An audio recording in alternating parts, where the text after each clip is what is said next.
term that we wanted people to be aware of called griefism, and it's prejudice against people who are bereaved, right? Yeah, You know, yeah. your loved one dies and you get 3 days, or maybe they give you a week, but you better take it now, Mhm. when really you need to take it a month from now. Yeah. Mhm.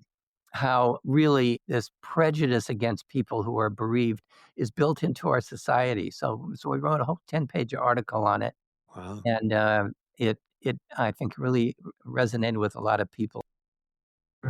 We all are gonna die. We all are gonna die. We all are gonna die. We all are gonna die. Why don't we help each other prepare for it? Without death, there could not be life. I'm talking about end of life conversations, conversations about the end of life. Death and dying, grief and loss, conversations about the end of life. Greetings, fellow listeners, those on the sacred path of living. This is the Reverend Mother Ana Luisa Armendariz, here to share some time with our new friend, Dr. Bob Baugher. On this episode, we are so delighted to get to know Dr. Bob. He's a retired psychology professor from Highline College in Des Moines, Washington, where he taught courses in death education, suicide intervention, understanding AIDS, intro to psych, and human relations. He is the co-author of 8 books and more than 150 articles on grief-related topics. Bob has given several hundred workshops on coping with grief during the past 30 years. Wow, so good to have you with us. I was Thank really honored to meet you, and when you were the speaker, we had an inauguration of a wind phone in a local cemetery. In case you aren't aware, wind phones are something that's been around for a while now. I think they've said there's like 800 of them around the world. We actually did an episode on that. If you go to season 3, episode 3? 11 Mhm. with Russell Young, he had installed one at his local church, and we got to talk to him about it. And you can go there and learn a lot more about it. But Bob did a great job of speaking to the importance of this kind of an idea, a way for us to communicate, sit down and talk on a telephone with our loved ones who've passed. Um, it was a beautiful project of a friend of ours, Pamela Bellier, who is the creator of the Grievers Library, and you can learn more about her in another episode. It was also season 3, episode 17. So, Bob, welcome. Thanks so much for joining us today. Yes. thank you. Thank you. We like to kind of check in with folks and find out when you first became aware of death. Wow. Hmm. I got Yeah, I got a great story about this. I grew up in Seattle, and, Beacon Hill, and a bunch of us kids were playing. I was 6 years old, we were playing in the woods, and this cat either had died or kinda stumbled in and died in front of us, and we buried the cat. So, like, a couple months later, we're playing in that same area of the woods, and one of the kids who hadn't been there when the cat died started digging up around the area where the cat was. And we said, "No, no, don't do that. That's where we buried that cat." And all of a sudden he goes, "Hey, wait a minute. Look, there's some of the cat right there." We had these sticks and we started digging it, and we pried the cat out, and it was like cardboard. Mm, And I Yeah. always I always thought, something dies and it just remains the same, and that was my first hint Mhm. as, no, this cardboard looking cat didn't stay the same. So that was yeah, a long time ago. something changes for sure. Yes, fascinating. And it's still there, kind of, right? Yeah. So, Bob, so that was the formative moment when you understood that death is happening. How has death impacted the story of your life? Where has it been? Well, I'm just putting together a whole thing on, Instagram, and I was typing up earlier today the story of when it all started for me on it getting involved in death. February 4th, 1975. I always Hmm. get this. This is the first thing I say to my students in the death class. Mm. And then I point to a student and I say, "So where were you in 19?" And their eyes are like, "No, I wasn't even." So I got this. So I answered the phone, and my mother was yelling and screaming and crying. She said, "Your father's in the hospital. He's dying." Now, my Mm. dad was 52 years old, a workaholic, never had time to be sick, and here he was, like, dying. Like what? So I jumped in my car, headed to Harborview Hospital. Got there. Here's my mom there with my 2 brothers who were in their 20s and my sisters who were teenagers, and my mother gestured over, and I look over, there's my dad lying in a gurney, chaos at Harborview Hospital, people Mm. running around, and, they were able to stabilize him, but he apparently had at that point, we didn't know for sure, a massive stroke, and Mhm. his whole left side was paralyzed, and they thought he might die, and so that night when he was stabilized, my mother said to me, "Will you see about setting up a funeral for your father tomorrow, Well, or for your father at some point. Go there tomorrow." I said, "Okay." So here I am. I'm almost 30 years old. All my cousins and aunts and uncles were alive. I I hadn't been touched by death, and I'm driving to this funeral home. I'm saying to myself, I don't know much about death, loss, grief, let Mm. alone how to set up a funeral. So I Mhm, talked to the mhm. guy, he was in West Seattle, and, he was nice about it, and as it was, my dad, came out of a coma after a month, had to learn how to walk again, and ended up living with the stroke, of course, another 28 years. He died at wow. Wow. yeah, you know, living longer than some of the doctors who said he may not make it. Right. Yeah. And, so then now fast forward several months, and I'm in my office back then teaching part-time at Seattle Central Community College, and there's a knock on my door, and this woman says, "Hey, I'm on a committee, and we're giving money grants for people who wanna create a new class."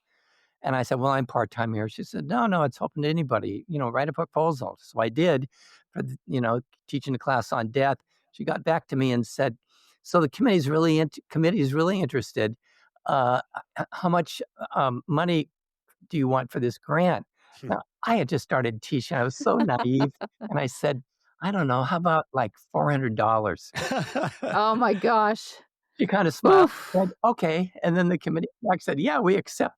And that summer, 1976, I earned about 50 cents an hour, putting together this class and so on. And so then they said, "Okay, we're gonna offer the class January 1977."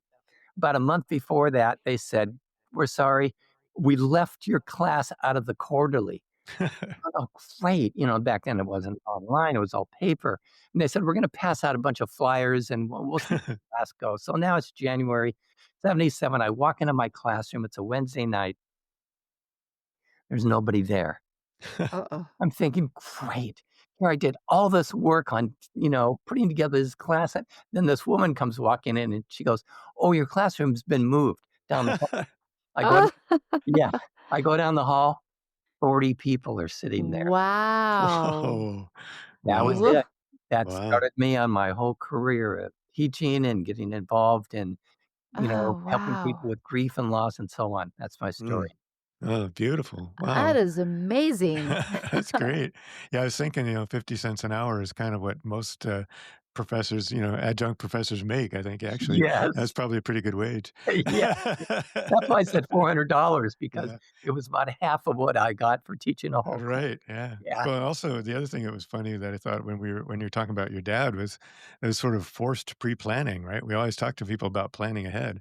That's right. So this kinda made you plan ahead whether you wanted to or not. So Yes. Mhm. when the time actually came, maybe you had a better idea of what you were doing, probably Oh, by I then, for sure. decided for the funeral, we had it all down. Right, right. Very good, very good. Well, thank you. So yeah, tell us more about the teaching role that you had and maybe what you're doing currently, um, your work as a teacher, and then as, what's keeping you busy in your retirement years? Well, very busy. I retired 2 years ago after teaching, 50 years. My first class I ever taught was 1973, and my last one was 2023. Mm, And, Wow. but I have this whole list of things that I've been doing and involved, with the local widows group. They had their 50th anniversary a couple of years ago, so I was involved in that, and I'm also involved with the local chapter of the Compassionate Friends, parents who've lost a child, and so they have me doing a lot of things as well, and I've learned so much from both those groups over the years. Mhm. I just got an article published, co-authored with a sociology professor, um, Dr. Hilliker at uh, Michigan State. Basically focuses on a term that we wanted people to be aware of called griefism, Mhm. Mm, and it's prejudice against people who are bereaved, mhm, right? mhm, Yeah, You know, yeah. your loved one dies and you get 3 days, or maybe they mhm, give you a week, but you better take it now, mhm, when really you need to take it a month from now.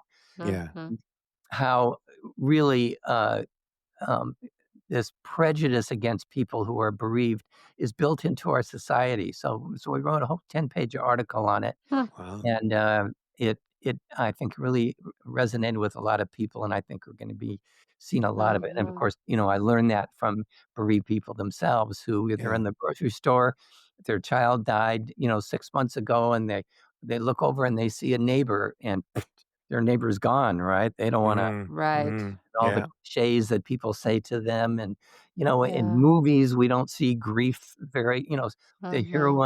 heroine's, you know, boyfriend dies and she cries a little bit and then we never hear about her grief again. She, Right. There's a cutaway, right? There's a yeah, cutaway Mhm. to, like, a year later, like, Yeah, yes, yeah, yeah. she's happy, yeah, she's doing great. exactly. Yeah. So, That's actually a very real thing that I've just recently experienced through a friend of mine who had a sibling who committed suicide, and this was, like, 2 years ago, and she just recently told me that in 2 years, she had never been told, like, she could take time off for grief, like, Wow. and the company actually has a grief and bereavement, like, time that she could take off, but she was never offered this, yeah, Hmm. ever, and she's Wow. like and it's the same boss that she's had for, 5, 10 years, whatever, and she's like, "He knew how hard this was, and he kept it shut, like, he did not want me, like, taking time off." She's like, "I took all my PTO during this time whenever I had to, like, just Mhm. sit down and cry," and I was like, "How horrible." Yeah. Yeah. Right? Yeah. yeah, It's devastating that so many people in this world are probably going through this, in our culture for sure. yes, Yeah, yeah. absolutely. Yeah, and we'll definitely put a link to that article for you in the notes so Yeah, folks can get to it. That's yeah, great. Yeah, you told me a little bit about that when we met, and I've been thinking about that a lot since then. And certainly, we see evidence of this a Mhm, lot in our culture, and mhm. it's a problem, which is why we're here. yeah, It's why we're exactly. doing this. Good for Yeah, you. Good for you to be yeah, here to yeah, open people's eyes and getting them to think and so on. yeah. Yeah, I'm a couple other projects. I'm co-authoring a book on the overdose death of a child. Mm, A Mm, mom had contacted me a couple years ago. She read my book on coping with guilt during bereavement, and mm, she contacted me and said my 19-year-old son had died a couple years before that, and we parents have huge amounts of guilt. yeah. So we wrote a mhm, book. We're mm, we're almost done with it.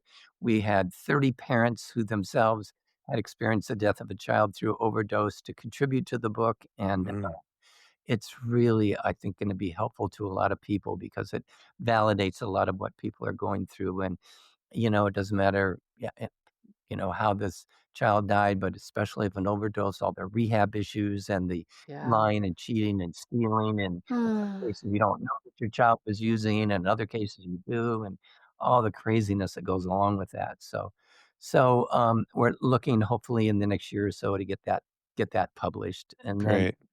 another Mhm, book is a friend of mine who actually went to high school with my wife, and I met him through my wife. And he's one of these people, maybe you experienced this, that in 5 minutes we clicked just like that. Yeah. mhm, And Yeah. it name's Eddie. And so now, fast forward, 30 some years later, he's um, dying with a form of Lou Gehrig's disease.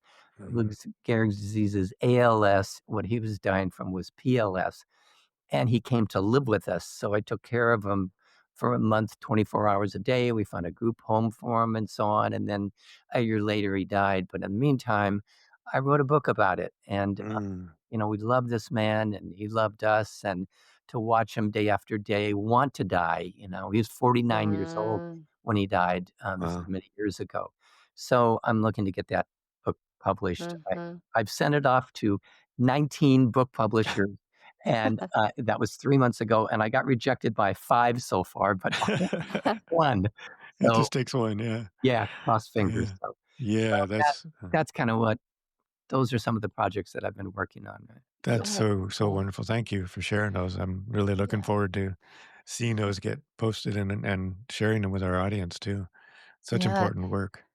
It is important work, and it's rich work that you're doing, rich, Yeah. and, I'm sure you get to like us, like, get to connect with a lot of people with really deep, meaningful stories, and, I love that you find these parts, bereavement and coping with guilt, like, those are topics we don't really talk about when we think about how do we grieve, right?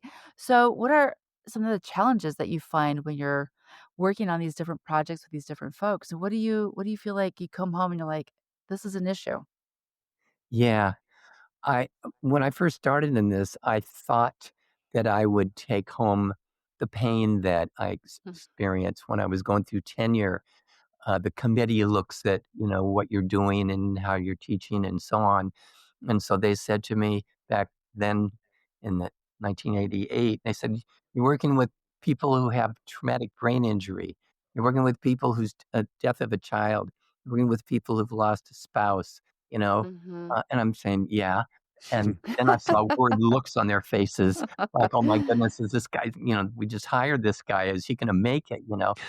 So I quickly jumped up and said, "Well, look, I run 3 times a week. I have a healthy marriage. My wife supports me. I have 2 kids who are Mhm, doing okay," and so on, and, you know, they began to breathe a little bit and, "Okay, this guy's gonna make it."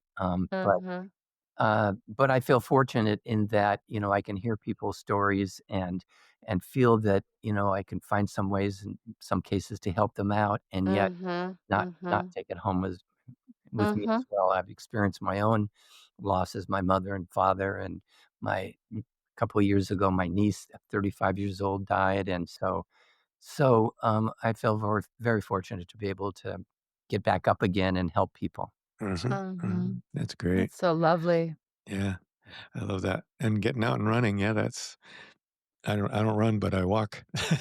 Good. I'm a little slower. Yeah, I'm running slower now. Yeah. Yeah, right.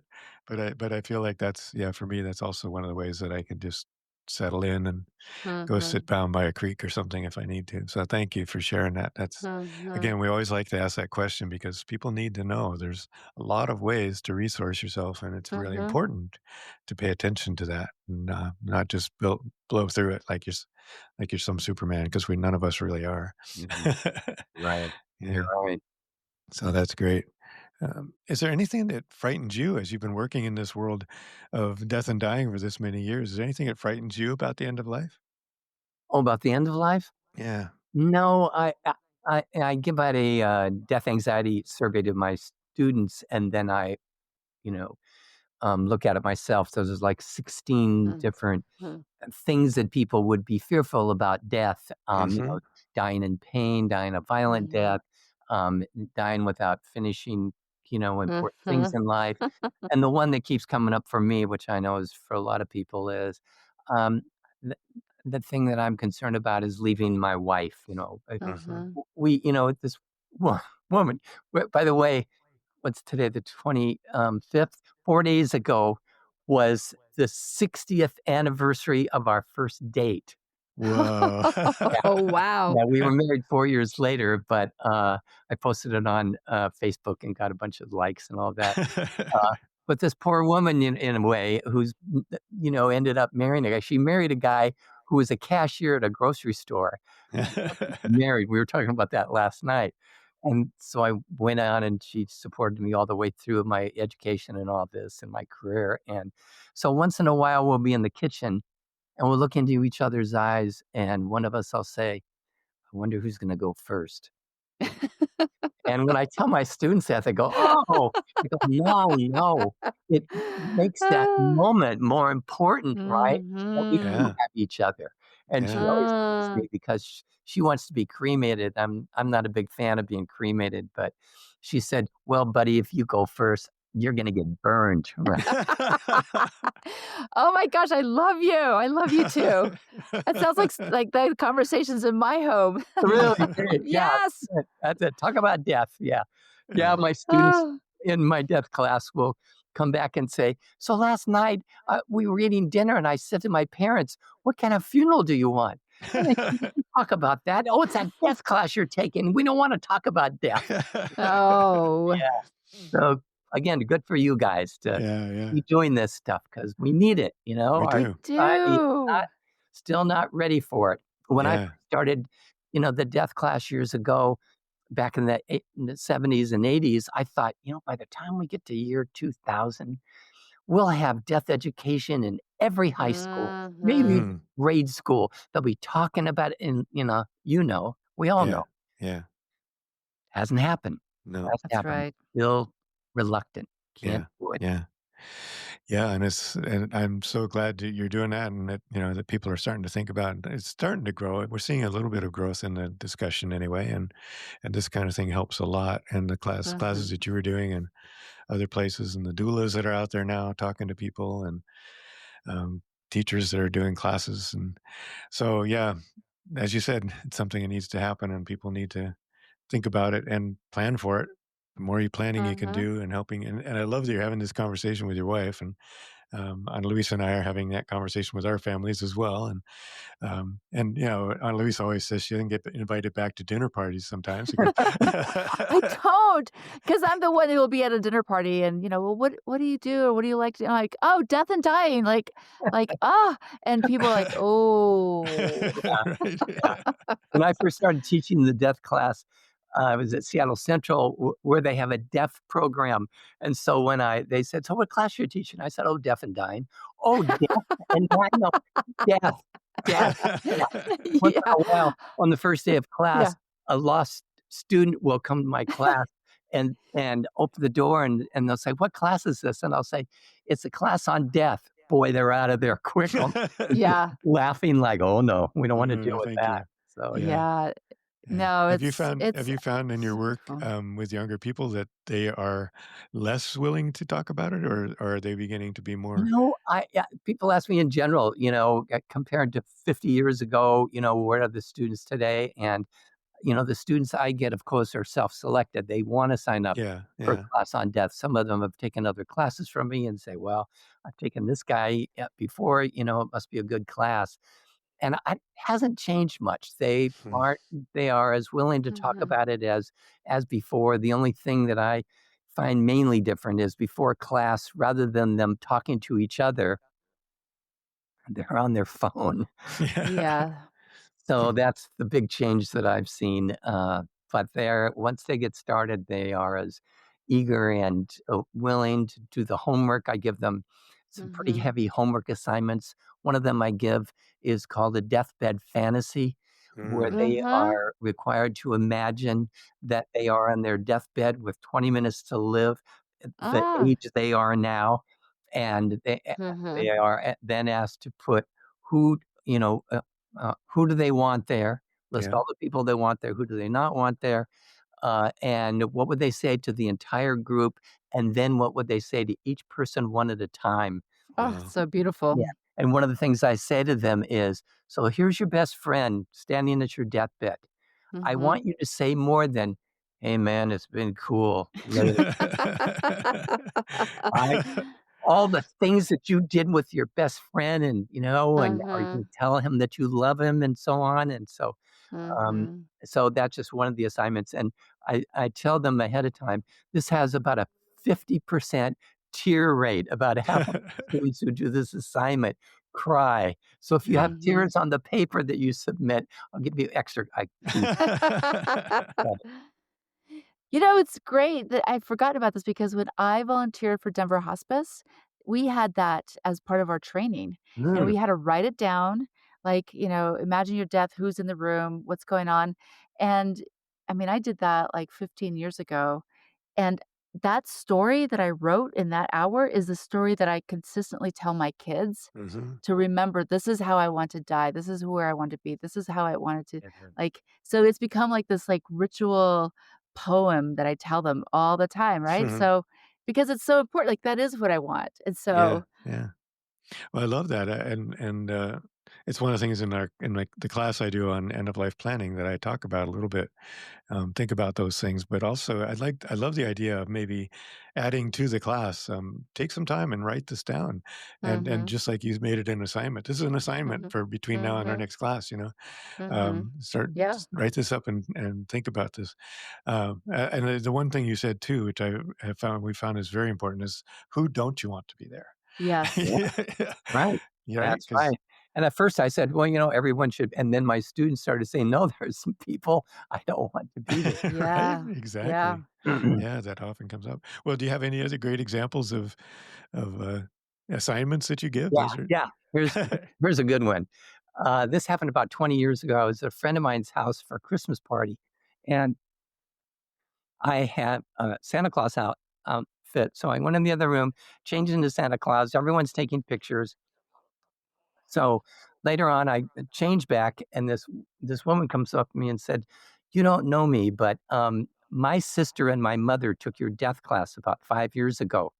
And she said, "In fact, while I was sitting on your knee, I texted my sister and said, you won't believe whose lap I'm sitting on, your professor." Said, "So our mother Oh, died a couple years ago, and we're sitting there going, what kind of funeral do we want?" And my sister goes, "Wait a minute, mom and I took that death class." And they went into her stuff, and one of the assignments is, "What do you want for your funeral?" And they Mhm. were able to pull out that piece. oh, Yeah. Isn't that cool? Great. Yeah. that is Yeah. amazing. I love that. Yeah. Yeah. So, Yeah, Oh, yeah. As you you have said, done great work in this world. I love yeah, this. yeah. yeah, I felt very fortunate. Yeah. Well, and as you said, it should be required, Yeah. Mhm. Yeah. classes and for everybody and Another yeah. another assignment they have is they have to go to a funeral home. Mhm. And, I say, "All you have to do is walk in, ask for a pamphlet, and leave," Don't expect a tour. If you want a tour of a funeral home, you call ahead of time and ask for a tour because quite often they're busy, you don't know, someone just died or whatever. And then later on in the quarter, we as a class go on a tour of a funeral home. And I say, "If you bring someone with you, you'll get a 1 point bonus."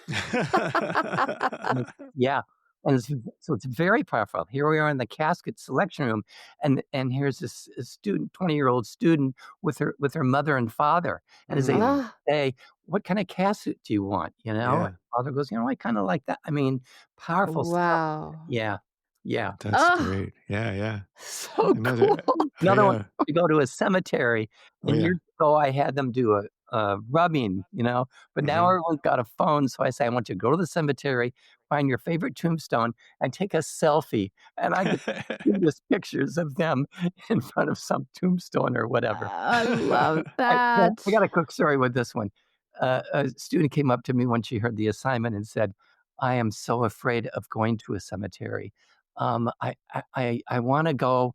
I know it's important to go there." And I said, "I'll tell you what," she's a woman in her 30s or so. I said, "I'll tell you what, how about if I go with you sometime?" She goes, Mm. "Really? Yes, I'll do that." So we go to the cemetery, we walk around, I take a couple pictures of her. She completes the assignment, and as we're driving back, she says to me, "You know one of the things that I do, I have a talent." She says, "I put makeup on dead bodies." I go, "What?" She goes, "Yes, I'm very good at makeup. They bring me a picture and so on. Sometimes they pay me and sometimes I just do it." I said, "You're afraid to go into a cemetery.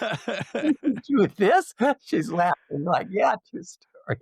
That's really That funny. Yeah. Wow. is Yeah, so interesting what people fear.